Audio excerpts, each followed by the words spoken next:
والعاقبۃ للمتقین والصلاة والسلام علی سیدنا محمد وعلی آلہ وصحبہ اجمعین الی یوم الدین وبارک وسلم تسلیما کثیرا کثیرا۔ بیان چل رہا ہے کھانے کے آداب کے سلسلے میں کہ کھانے کے کیا کیا آداب ہے۔ اس سلسلے میں کچھ باتیں پہلے بھی آئی۔ کل یہ شروع ہوا تھا کہ کسی بندے کو کھانے کی دعوت دی گئی اور اس کے ساتھ کوئی دوسرا ساتھ ہو گیا جس کو دعوت نہیں دی گئی تھی، جس کو طفیلی کہا جاتا ہے۔ ویسے ہی بغیر دعوت کے چلا جائے تو وہ کیا کہے گا؟ اور اگر جس کو دعوت دی گئی اس کا روزہ ہے تو روزے کی حالت میں دعوت قبول کرے یا نہیں کرے۔ اس سلسلے میں گزشتہ کل بات آئی تھی کہ اگر بندے کا روزہ بھی ہے تو وہ دعوت کسی کی قبول کر دے، بشرطے کہ جس کی جو دعوت دے رہا ہے وہ شرائط شریعت کے مطابق، شریعت کے جو شرائط ہے اس کے مطابق دعوت دے رہا ہو، اس کا کھانا پینا جائز ہو۔ اور اگر بالکل ہی آمدنی اس کی حرام ہے، ناجائز ہے، یا وہاں پر کوئی منکرات اور بے حیائی کا کام ہونے والا ہے، سچ پتا ہے، ایک دم پتا ہے کہ منکرات اور بے حیائی کا کام ہونے والا ہے، تو ایسی چیزوں میں دعوت قبول نہیں کی جائے۔ ورنہ دعوت قبول کی جائے اور وہاں پہنچ کر اس کو دعا دے دی جائے کہ میں تو روزے دار ہوں، میں اب کھانا نہیں کھا سکتا، لیکن دعا اس کو دے دے، اسے بھی کافی ہو جائے گا۔ اب اگر یہ کہ بغیر دعوت کے کوئی پہنچ جائے تو وہ کیا کرے؟ اس سلسلے میں بخاری اور مسلم شریف کی یہ روایت بیان کر رہے ہیں۔ حضرت ابو مسعود بدری رضی اللہ تعالیٰ عنہ فرماتے ہیں،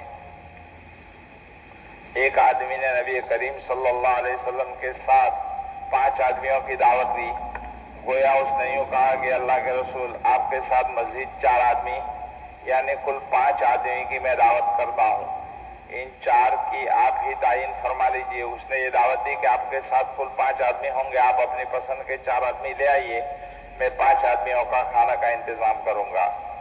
جب میزبان کے دروازے پر پہنچے تو نبی کریم صلی اللہ علیہ وسلم نے میزبان سے کہا، یہ ایک زائد آدمی بھی ہمارے ساتھ آ گیا ہے، اب اگر تم اجازت دو تو آئے گا ورنہ چلا جائے گا۔ میزبان نے کہا، اللہ کے رسول میں اس کو اجازت دیتا ہوں، بے تکلفی کی بات تھی تو وہ بھی شریک ہو گیا۔ اب آپ صلی اللہ علیہ وسلم جب 4 آدمی کو لے کر گئے تو ساتھ میں ایک 5واں آدمی یعنی حضور صلی اللہ علیہ وسلم کے ساتھ ملا کر کل 6 ہو گئے۔ اس نے تو 5 آدمی کی دعوت دی تھی۔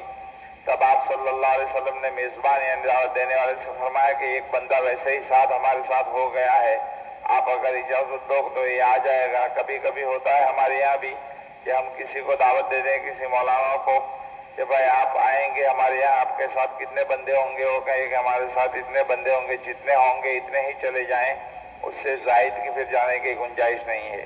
اور اس سے زائد اگر ساتھ میں ہو جائیں، جیسے بعض طفیلی کی عادت ہوتی ہے کہ اللہ والوں کے ساتھ ہو جاتے ہیں پیچھے، تو پھر دروازے پر پہنچ کر یا کم سے کم پہلے اس کو خبر دے دی جائے کہ ہمارے ساتھ 1-2 بندے زائد ہیں، اگر وہ بے تکلف اجازت دے دے تو ٹھیک ہے، ورنہ ان کو پھر روانہ کر دینا چاہیے۔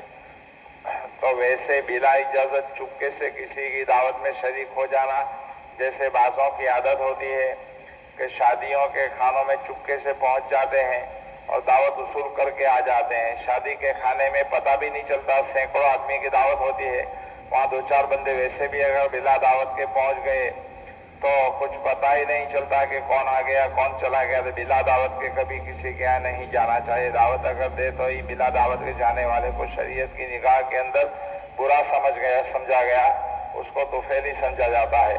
ایک آدمی کے یہاں شادی ہو رہی تھی اور شادی کے یہاں 2 بندے ویسے ہی ذرا معلوم ہو رہے تھے کہ ان کو دعوت دی گئی کہ نہیں دی گئی۔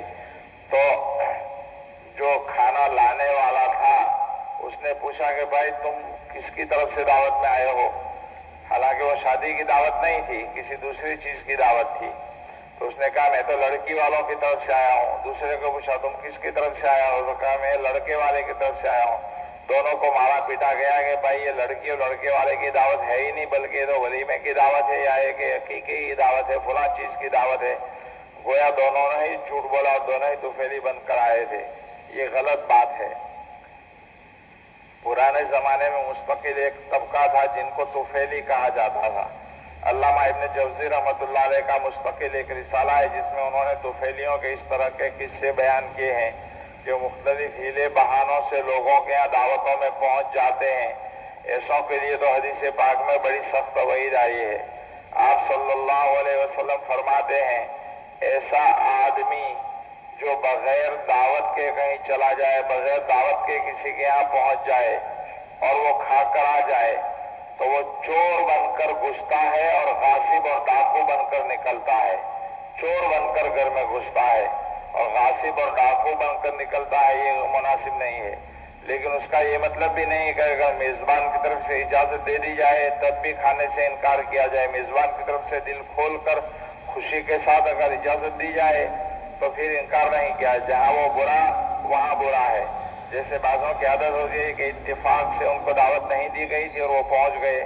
اب صاحب خانہ جو ہے بڑے شوق اور رغبت سے ان کو دیکھ کر خوش ہو کر کہتا ہے کہ آئیے تشریف لائیے، لیکن یہ یوں سوچتا ہے کہ مجھے پہلے سے دعوت کیوں نہیں دی گئی، اس لیے میں نہیں کھاتا. اب ساری دنیا سمجھ رہی ہے کہ آ جاؤ بھائی آ جاؤ. صاحب خانہ بھی اس کا پیر پکڑ رہا ہے تب بھی یہ جناب کھانے کے لیے تیار نہیں ہوتے. یہ بھی بہت برا ہے. شریعت اس کی اجازت نہیں دیتی. دعوت کے لیے ایسا کوئی اصول نہیں کہ پہلے سے کہا جائے تو ہی دعوت، اگر وقت پر کہا جائے تو پھر عداوت. ایسا کسی حدیث میں نہیں آیا. جو لوگ ایسا مزاج رکھتے ہیں انہوں نے اگر کہیں کسی حدیث میں دیکھا ہو تو وہ ہمیں بھی بتا دے تاکہ ہم دوسروں کو بتا سکیں. مطلب یہ ہے کہ صاحب خانہ گھر والا اگر خوشدلی کے ساتھ کسی کو بغیر دعوت کے بھی وقت پر اجازت دے دے تو اس کے لیے وہاں کھا لینا چاہیے، پھر جو ہے منع نہیں کرنا چاہیے. یہ غلط بات ہے. شریعت مطہرہ کے اندر دعوت دینے کے کوئی اصول نہیں ہے کہ بھائی کارڈ بھیج کر ہی دعوت دی جائے یا فون کر کے ہی دعوت دی جائے یا ہے کہ کچھ گھنٹوں پہلے کچھ دن پہلے دعوت دی جائے تو ہی قبول کی جائے، ورنہ وقت پر دی جائے تو وہ قبول نہیں ہوگی. ایک طفیلی کا قصہ ہے. حضرت فرماتے ہیں طفیلی یعنی ویسے بغیر دعوت کے جو پہنچ جاتا ہے کہ چند شعرا شعر کہنے والے کسی بادشاہ کی خدمت میں جا رہے تھے. ایک طفیلی نے دیکھا اور یوں سمجھا کہ دعوت ہوگی اس لیے وہ بھی ساتھ ہو گیا. اس کو پتا نہیں کہ یہ تو شاعر لوگ ہیں اور بادشاہ کی شان میں قصیدہ کہنے کے لیے جا رہے ہیں، اور وہ بھی ان کے ساتھ اندر داخل تو ہو گیا.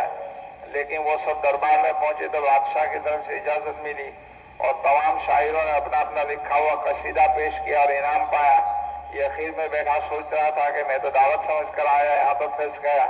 اس کی داد و ہمیشہ یہ تھی کسی کے گھر میں دعوت کے لیے چلا جاتا تھا، یہاں تو شعر شاعری ہو رہی تھی، پھنس گیا کیا کرے. جب اس کی باری آئی اور پوچھا گیا تو اس نے کہا کہ والشعراء یتبعهم الغاوون وانا من الغاوین الذین یتبعون، کہ شعراء لوگ اس کی باری ہے تو اس نے کہا کہ میں ان گمراہوں میں سے ہوں جو شعراء کی اتباع کرتے کرتے یہاں پہنچ گئے ہیں. قرآن میں کہا کہ والشعراء یتبعهم الغاوون، کہ شاعر لوگ جو ہیں غاوین گمراہ لوگ ان کا اتباع کرتے ہیں، تو میں بھی انہی لوگوں میں سے ہوں جو ان کا اتباع کرتے کرتے یہاں پہنچ گیا. بہرحال یہ تو ہنسنے ہنسانے کا قصہ حضرت نے لکھا ہے، ورنہ اصل بات یہ ہے کہ طفیلی بن کر کسی کے یہاں جانا مناسب نہیں ہے. اگر خوش دلی کے ساتھ دعوت مل جائے یا وقت پر بھی دعوت مل جائے تو پھر کھا لینا چاہیے ورنہ نہیں جانا چاہیے.